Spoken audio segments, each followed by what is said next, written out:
Welcome to Brain Roots IAS. Today we will study Where is Away, the secret life of trash. देखिए, modern civilisation का एक बहुत ही critical challenge है monumental accumulation of waste. हम सब हर रोज मिलकर इतनी वास्ट क्वांटिटी में ट्रैश जनरेट करते हैं, लेकिन सोचा है कभी ये सब जाता कहाँ है? हम तो बड़ी आसानी से कह देते हैं कि हमने इसे थ्रो अवे कर दिया, पर ये अवे आखिर है कहाँ? देखिए, ये जो थ्रोइंग अवे का आइडिया है ना, ये असल में एक इल्यूजन है, एक भ्रम। फिजिक्स और नेचर का एक फंडामेंटल लॉ है कि कोई भी चीज सच में गायब नहीं होती। इट जस्ट ट्रांसफॉर्म्स एक फॉर्म से दूसरे फॉर्म में। और यही इस पूरे टॉपिक का कोर प्रिंसिपल है। जिसे हम कचरा समझकर फेंक देते हैं, वो कहीं जाता नहीं है, वो बस हमारे ही एनवायरनमेंट में कहीं और चला जाता है। तो यहां से एक क्रूशियल सवाल उठता है, इस सब कचरे के पीछे की इंजीनियरिंग क्या है? What's the engineering behind our garbage? इस मैसिव आउटपुट को हैंडल करने के लिए आखिर कैसे कॉम्प्लेक्स सिस्टम्स डिजाइन किए गए हैं? एज फ्यूचर एडमिनिस्ट्रेटर्स इनकी टेक्निकलिटीज को समझना हमारे लिए बहुत इंपॉर्टेंट है। चलिए इसे विस्तार से समझें।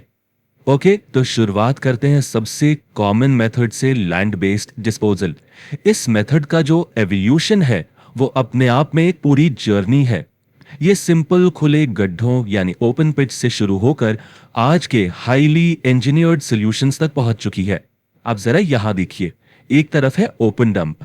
यहां क्या हो रहा है? वेस्ट को बस खुले में डाल दिया जाता है। ये वेक्टर्स के लिए एक परफेक्ट ब्रीडिंग ग्राउंड बन जाता है। Now what are vectors? ये ऐसे ऑर्गेनिजम्स हैं जैसे मक्खियां, चूहे, जो डिजीजेस को ट्रांसमिट कर सकते हैं। और जब बारिश होती है तो इस कचरे से निकलने वाला रन ऑफ आसपास के सॉइल और वाटर बॉडीज को कंटामिनेट कर देता है। अब इसके आगे दूसरी तरफ देखिए, एक सैनिटरी लैंडफिल। ये एक इंजीनियर्ड फैसिलिटी है जिसे इन्हीं सारे रिस्क्स को, खास करके ग्राउंड वाटर कंटामिनेशन के खतरे को कम करने के लिए डिजाइन किया गया है। लैंडफिल से पैदा होने वाला जो सबसे बड़ा एनवायरमेंटल थ्रेट है वो है एक सब्सटेंस जिसे कहते हैं लीचेट। इसे आसान भाषा में समझिए, जब पानी, चाहे वो बारिश का हो या वेस्ट के अंदर की नमी, इस कचरे की लेयर से फिल्टर होता है तो वो अपने साथ हैवी मेटल्स, पेस्टिसाइड्स और ना जाने कितने तरह के टॉक्सिन्स को घोल लेता है। यही हाईली टॉक्सिक लिक्विड है लीचेट। और अगर ये जमीन में सीप कर गया तो हमारे प्रेशियस ग्राउंड वाटर रिसोर्सेज को परमानेंटली खराब कर सकता है। तो इस लीचेट की प्रॉब्लम का सोल्यूशन क्या है? सोल्यूशन है सैनिटरी लैंडफिल का डिजाइन। जैसा आप यहां देख सकते हैं, इसका पहला स्टेप है उस गड्ढे को एक इम्पर्मिएबल क्ले और प्लास्टिक लाइनर से लाइन करना। इम्पर्मिएबल का मतलब जिससे पानी रिस ना सके, ये सीपेज को रोकता है। इसके बाद वेस्ट और मिट्टी को ऑल्टरनेटिंग लेयर्स में डाला जाता है। इस प्रोसेस को डेली कवर कहते हैं। और सबसे क्रिटिकल, एक लीचेट कलेक्शन सिस्टम इंस्टॉल किया जाता है। इसका काम है इस टॉक्सिक लिक्विड को जमा करना और ट्रीटमेंट के लिए भेजना। चलिए अब वेस्ट मैनेजमेंट की अगली कैटेगरी पर चलते हैं। जब लैंडफिल्स के लिए जमीन की कमी हो, जैसा कि हमारे बड़े शहरों में अक्सर होता है, तब थर्मल टेक्नोलॉजीज का इस्तेमाल किया जाता है। लेकिन इन मेथड्स के अपने फायदे भी हैं और कुछ सिग्निफिकेंट ड्रॉबैक्स भी। इसीलिए इनके पीछे की केमिस्ट्री को समझना बहुत जरूरी है। थर्मल ट्रीटमेंट का सबसे बड़ा फायदा वो है वॉल्यूम रिडक्शन। एक प्रोसेस है इंसिनरेशन। इसमें वेस्ट को कंट्रोल्ड कंडीशंस में बहुत हाई टेम्परेचर पर चलाया जाता है। और इससे होता क्या है? वेस्ट का वॉल्यूम 90% तक रिड्यूस हो जाता है। सोचकर देखिए, 100 ट्रक कचरा जलकर सिर्फ 10 ट्रक राख यानी ऐश बन जाता है। It's a massive reduction. लेकिन जैसा मैंने कहा, इंसिनरेशन के बहुत सीरियस डिसएडवांटेजेस भी हैं।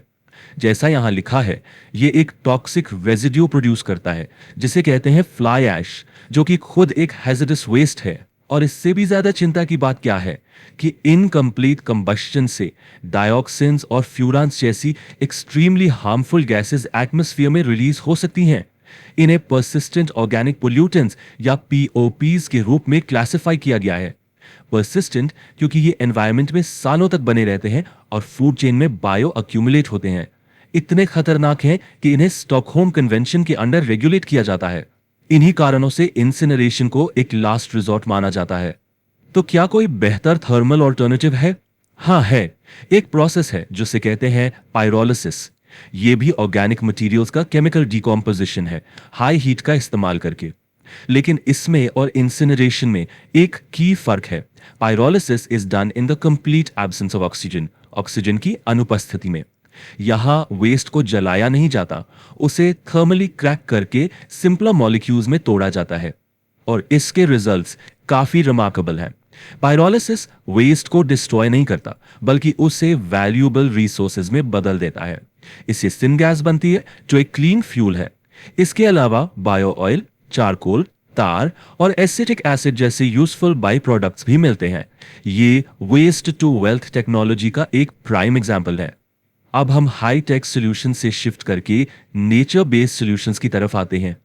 हमारे वेस्ट का जो ऑर्गेनिक कंपोनेंट है, जैसे फूड स्क्रैप्स या खेती से निकला कचरा, उसके लिए कुछ सबसे इफेक्टिव सॉल्यूशंस तो नेचर के पास ही मौजूद है। चलिए इन बायोलॉजिकल प्रोसेसेस को डिस्कस करते हैं। यह दो प्रमुख मेथड्स हैं। एक है कंपोस्टिंग।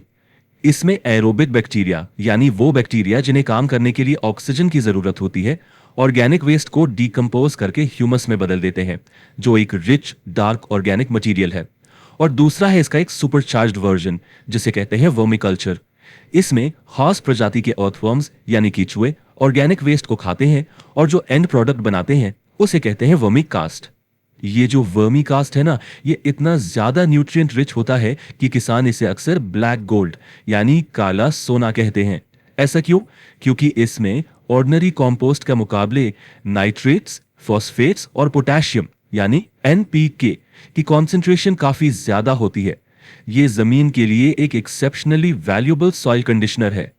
तो हमने लैंड फिलिंग देखा, इंसिनरेशन देखा, कंपोस्टिंग भी देखा, लेकिन इन सब में सबसे इफेक्टिव सोल्यूशन क्या है? वो है प्रिवेंशन, यानी वेस्ट को पहले स्थान पर पैदा ही ना होने देना। ये सिर्फ एक अच्छा विचार नहीं है, बल्कि ये सॉलिड वेस्ट मैनेजमेंट रूल्स 2016 जैसी सभी मॉडर्न एनवायरमेंटल पॉलिसीज का गाइडिंग प्रिंसिपल है। ये हायरार्की 4 आवर्स पर आधारित है और इनका जो ऑर्डर है वो क्रिटिकली इंपॉर्टेंट है। सबसे पहला और सबसे प्रिफर्ड ऑप्शन है रिफ्यूज, गैर जरूरी चीजों को लेने से ही मना कर देना। इसके बाद आता है रिड्यूस, हम जितना वेस्ट जनरेट करते हैं उसकी मात्रा को कम करना। फिर आता है रीयूज, चीजों को फेंकने के बजाय उन्हें दोबारा इस्तेमाल करना। और इस हायरार्की में आखिरी ऑप्शन है रिसाइकल, यानी मटेरियल्स को प्रोसेस करके नए प्रोडक्ट्स बनाना। टॉप प्रायोरिटी हमेशा वेस्ट जनरेशन को अवॉइड करना ही होना चाहिए। और ये हमें हमारे शुरुआती सवाल पर वापस लाता है। अगर वेस्ट जैसा हमने अभी देखा सिर्फ कचरा नहीं बल्कि एक पोटेंशियल रिसोर्स है, तो जब हम कुछ थ्रो अवे करते हैं तो हम असल में क्या फेंक रहे हैं? सोचिए, we are discarding valuable materials, energy and opportunity. The secret life of trash is a story of lost potential. और ये हमें मजबूर करता है to reconsider our relationship with the things we call away. If you found this lecture helpful, like, share and subscribe to the channel.